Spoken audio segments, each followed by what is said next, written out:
দর্শক আসসালামু আলাইকুম। আমি সারোয়ার আহমেদ আছি ডিডিবি টেলিভিশনের পক্ষ থেকে। দর্শক এমন একটা জিনিস আপনাদেরকে দেখাচ্ছি যেটা নাকি আমি আগে টিভিতে দেখতাম, বাস্তবে দেখার ভাগ্য কখনো হয়নি। তবে বাস্তবে দেখলাম যে কতটা সুন্দর দেখা যাচ্ছে এটা। তবে হ্যাঁ, আমি একা দেখবো, আমার দর্শকরা দেখবে না সেটা কিন্তু হয় না। সেটার কথাই চিন্তা করে আমি এগুলো ভিডিও করে নিলাম। আপনাদেরকে দেখানোর চেষ্টা করছি আসলে এই প্ল্যান্টটা আসলে কিসের।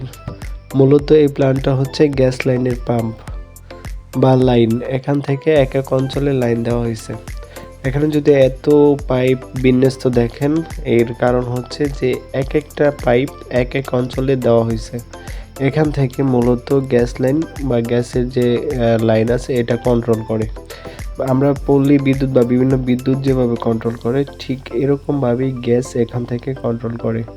দর্শক আপনাদেরকে আমি সারোয়ার আহমেদ দেখানোর চেষ্টা করছিলাম এই গ্যাস প্ল্যান্টটি। আসলে আমার চোখে প্রথম দেখা, তাই আপনাদেরকে না দেখে পারলাম না।